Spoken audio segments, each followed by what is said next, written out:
Tuğan yurt sevgisi meni ilhamlarımni uyg'otdi. Yurtimning bari shamili burnimga purdi. Yurtimning havasi bir jimdin to'psi. Yukimning cho'qiriydigan nazik hissiyatim urg'idi.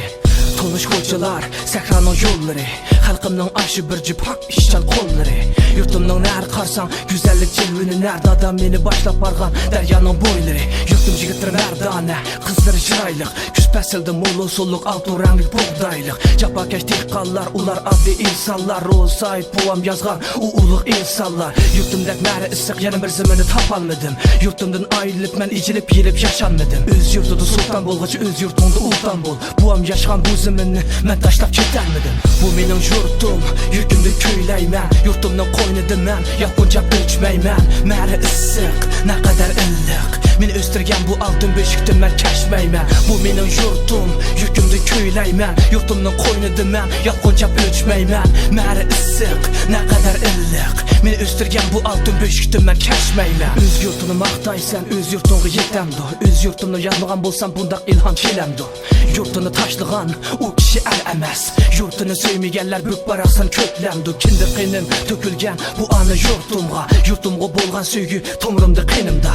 Hech qanday bir kuch yurtimdan tandirolmas. Chanqab turgan dillarimni yurtim suyda qandirolmas. Ta anam uyatda qanday odam bo'lishni, muallim uyatda birga birini qo'shni, kitob uyatda aqon farq etishni, ana yurt uyatda yurtni qanday so'yishni.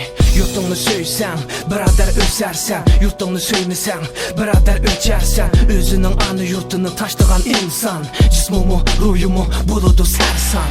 Bu mening yurtim, yurtimda kuylayman. Yurtimning qo'ynida men yoqquncha o'chmayman. Mari issiq, naqadar illiq. Men o'stirgan bu oltin beshikda men kashmayman. Bu mening yurtim, yurtimda kuylayman. Yurtimning qo'ynida men yoqquncha o'chmayman. Mari issiq, naqadar illiq. Men o'stirgan bu oltin beshikda men kashmayman. Bu naqshamni men yuraklarimdan yezyapman. Ig'zimdan chiqqan har bir so'zimni yuraklaringga men o'ylayapman. Yurtim go'zal, naqadar go'zal. Shunlashqa bu naqshini men yuraklarimdan aytyapman. Yurtimning nonlari, umidvor ballari, tog'i daryo shu ko'rkam buk baraqsan bog'lari.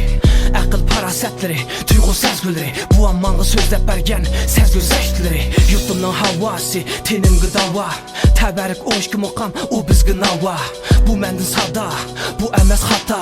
Zimmamdagi vazifamni qilaman ado.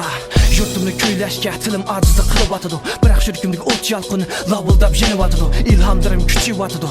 Xuddi qaynamdek havomi ichilib atadi hissiyotimni bilganda. Bu mening yurtim, yurtimda kuylayman. Yurtimning qo'ynida men yoqquncha o'chmayman. Mari issiq, naqadar illiq. Men o'stirgan bu oltin beshikda men kashmayman. Bu mening yurtim, yurtimda kuylayman. Yurtimning qo'ynida men yoqquncha o'chmayman. Mari issiq, naqadar illiq. Men o'stirgan bu oltin beshikda men kashmayman.